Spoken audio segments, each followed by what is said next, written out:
Basic agenda जो जिसके लिए आप सभी को मैंने तकलीफ़ दी है आज के लिए, वो ये है कि बार एसोसिएशन कठुआ जो कि 2019 में जब जिससे पहले मैं प्रेसिडेंट था, 31 मार्च को मेरा टेन्योर ख़त्म हुआ था और 31 मार्च को ही मैंने अपना इस्तीफ़ा सौंप दिया था। उसके बाद फ्रेश इलेक्शन हुए थे, मैंने इलेक्शन कंटेस्ट नहीं किए थे। इलेक्शन कंटेस्ट करने वालों में से अजातशत्रु जी थे और उनके कंटेंडर थे।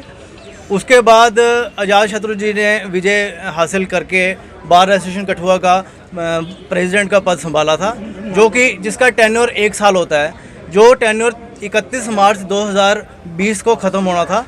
लेकिन अनफॉर्चुनेटली 31 मार्च 2020 को कोविड-19 पैंडेमिक होने के कारण फिज़िकल हियरिंग और फिज़िकल प्रेजेंस इन कोर्ट बिल्कुल बार थी, SOPs लगे हुए थे। इसके कारण कोर्ट में कोई भी अधिवक्ता, कोई भी क्लाइंट, कोई भी किसी की भी एंट्री अलाउड नहीं थी।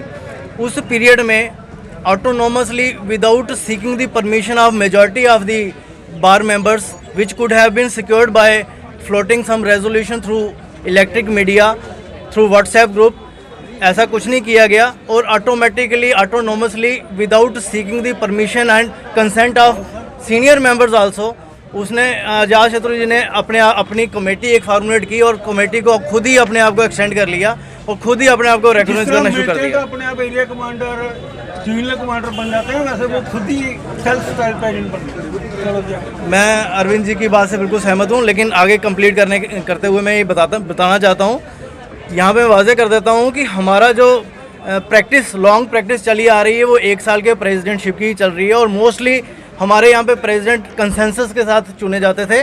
लेकिन अनफॉर्चुनेटली कुछ पिछले दिनों में ऐसे एलिमेंट्स कुछ हम में आ गए कि वो कहते हैं कि नहीं, इलेक्शन ही होना चाहिए। इलेक्शन से हालांकि हम प्रॉपर सीनियर मेंबर्स खुश नहीं हैं इलेक्शन प्रोसेस से, क्योंकि इलेक्शन प्रोसेस में हमेशा बार के 2 फाड़ हुए देखे हैं, हमने विटनेस किए हैं। जबकि बार की यूनिटी बार की हेल्थ के लिए नहीं, पब्लिक एट लार्ज की हेल्थ के लिए भी ज़रूरी है। उसका कारण ये है कि आज तक जितने भी मुद्दे हुए, जब भी आम जनमानस को साथ टच करने वाले को ऐसे कानून पास करती आई है लेजिस्लेटिव असेंबली या पार्लियामेंट, तो एडवोकेट्स ने ही बढ़ चढ़कर हिस्सा लिया और एडवोकेट्स ने ही ऐसे कानूनों को बाहर का रास्ता दिखवाया, जिसके लिए बिल नंबर 9 था। फीमेल प्रॉपर्टी एक्ट को रिस्ट्रिक्शन लगाने के लिए एक बिल लाया गया था, उसके लिए भी हमने एजिटेशन की थी। फास्ट ट्रैक कोर्ट्स खोल रहे थे यहाँ पे, जिसका लॉस होना था लोगों को, ग्रास कटिंग होनी थी, जस्टिस लोगों को नहीं मिलना था। तो वकीलों ने 73 डेज़ लॉन्ग स्ट्राइक करके उस मुद्दे को सुलझाया था। तब भी प्रेसिडेंट हमेशा कंसेंसस के साथ बनते आए हैं और सीनियर मेंबर को बनाते आए हैं। लेकिन चलो, किसी भी तरीके से 1 साल के लिए अगर किसी को प्रेसिडेंट चुन लिया तो 1 साल उसका टेन्योर जब ख़त्म होता है तो अच्छी बात ये है, समझदारी वाली बात, जो जिसके लिए हम जाने जाते हैं, जिसके लिए एक एडवोकेट का एक दर्जा दिया जाता है सोसाइटी में कि ये इंटेलिजिबल डिफरेंशिया है, तो उसको 31 मार्च को खुद ही अपना टेन्योर ख़त्म होने के साथ साथ ही अपना इस्तीफ़ा सौंप देना चाहिए। और बाकी मेंबर्स को अगर लगे कि नहीं इसको आगे कंटिन्यू करना चाहिए, तो बाकी मेंबर्स का एक रेजोल्यूशन पास होना था। मेजॉरिटी ऑफ द मेंबर्स ने एक रेजोल्यूशन पास करके ये कहना था कि he shall continue the office till further orders और till further elections, till further tenure. ऐसा कुछ नहीं हुआ। ऑटोनोमसली खुद अपने आप को स्वयंभू प्रधान घोषित करते हुए एक एग्जेक्टिव कमेटी बनाई गई। एग्जेक्टिव कमेटी खुद बनाकर खुद अपने आप को president for the next tenure of 1 year बना दिया गया, जो कि बड़ा अफसोसजनक था। और तब भी मैं और मेरे साथ जितने भी सीनियर एडवोकेट्स हैं, तकरीबन सभी ने एजिटेट किया था और कहा था कि ये ठीक नहीं है। लेकिन हमने फिर भी सोचा कि इस वक्त ज़्यादा इंपॉर्टेंट कोविड-19 की गाइडलाइंस को फॉलो करना है, इसलिए हमने कुछ कहा नहीं। अब जब फिज़िकल हियरिंग रिज्यूम होगी, कोर्ट में हम आ गए, तो उसके बाद ये मुद्दा फिर से हमने रखा कि अब प्रेसिडेंट नया होना चाहिए। बीते दिनों में आप सब साक्षी हैं इस बात के कि कठुआ में खासकर वकीलों के लिए कोई अच्छा समय नहीं चल रहा है। और मैं सिर्फ वकीलों की ही बात नहीं करता, कठुआ में एक जनमानुस भी अपने आप को सिक्योर नहीं फील कर रहा है। आजकल लॉ एंड ऑर्डर की सिचुएशंस आए दिन बढ़ती आ रही हैं और चोरियों से लेकर डकैतियों से लेकर यहाँ पर मर्डर्स और ऐसे हीनियस क्राइम हो रहे हैं, जिसके लिए एडवोकेट्स को इकट्ठा होना बड़ा ज़रूरी है। क्योंकि अल्टीमेटली एडवोकेट्स और एडमिनिस्ट्रेशन अगर हैंड इन ग्लव और साथ साथ चलेंगे, कंधा मिलाकर चलेंगे, तो इस पर अंकुश लगाने में कहीं कुछ हद तक हम कामयाब हो सकते हैं। अदरवाइज़ अगर ऐसी ही बार विदाउट लीगली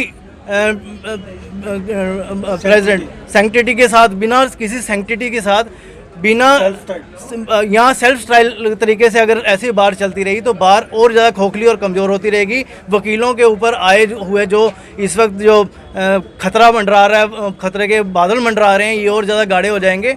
इसलिए मैं आप सबसे आपके माध्यम से आप सभी कठुआ के एडमिनिस्ट्रेटिव हेड्स को, जितने भी कोर्ट्स यहाँ पे होल्ड होती हैं other than the judicial courts, जितने पुलिस डिपार्टमेंट के हेड्स हैं, जितने सिविल एडमिनिस्ट्रेशन के हेड्स हैं, सभी को ये वाजे करना है, सभी को बता देना चाहता हूँ, इंटीमेट कर रहा हूँ आपके माध्यम से। ऐसे उनको सेपरेट रेजोल्यूशन की कॉपी भी चलेगी। ये एक रेजोल्यूशन है जो हमने पास किया है, जिसमें out of total 120 voters, registered voters, 93 bar members, honourable bar members have already signed this resolution. जिस रेजोल्यूशन के तहत ये फैसला लिया गया कि जब तक नया प्रेसिडेंट नहीं चुना जाता, एक्स बार प्रेसिडेंट से इकट्ठे मिलकर प्रेसिडियम बनाएंगे अपना। वो प्रेसिडियम हम नेक्स्ट अपनी मीटिंग में डिसाइड कर लेंगे, वो भी आपको समय आने पर बता दिया जाएगा। तब तक ये जो पिछली बार का टेन्योर है, चूँकि वो ख़त्म हो गया था, इसलिए उसको डिसॉल्व समझा जाता है। और कुछ अगर किसी ने भी पूछना तो मेरा सवाल आपसे ये है कि आपकी प्रेस जी, ये इसमें जिस कॉन्स्टिट्यूशन का हवाला दे रहे हैं उसको ये कह रहे हैं मई 2020 में बना, जबकि तब कोर्ट्स लग नहीं रही थी। तो वो किसने आगे बनाई? या शत्रु ने बनाया खुद? वही तो कह रहे हैं self styled area commander terrorist है। आपकी बात का मैं जवाब देते हुए बता देना चाहता हूँ कि स्वयंभू प्रेसिडेंट, स्वयंभू खुद ही अपने autonomously without seeking the consent of the majority of the bar members, अगर आपने कोई रेजोल्यूशन पास करके और वो एक constitution of bar association Kathua बना लिया, तो उस बार एसोसिएशन कठुआ हमारे ऊपर मान्य नहीं है। हमें तो पता भी नहीं है कि उस बार एसोसिएशन के उस कॉन्स्टिट्यूशन में ऐसी क्या क्या धाराएं लिखी गई हैं कि बार इलेक्शन कैसे होंगे, प्रेसिडेंट कैसे चुना, हमें कुछ नहीं पता उसके बारे में। जैसे मैं एक छोटी सी बात बता दूं, जैसे उसने परसों एक प्रेस कॉन्फ्रेंस की, आप सब ने उसको अटेंड किया। इसने कहा जी मेरे कहने से लेफ्टिनेंट गवर्नर ने कठुआ में बार को कंज्यूमर काउंसिल बना दी, जबकि नया एक्ट बनने के बाद लेफ्टिनेंट गवर्नर ने पूरे स्टेट में रिक्रूटमेंट की करने के लिए एडवर्टाइजमेंट दी। ये तो बार को तो बेवकूफ़ बना रहा है, पब्लिक को बेवकूफ़ बना रहा है और प्रेस को भी मिसगाइड कर रहा है। इसीलिए हमको हुआ कि ये साइन करा के इस ऐसे आदमी को जो हर बात में प्रेस में झूठ बोलता है, जैसे वो राकेश टिकैत बोलता है, इसको उतारना चाहिए।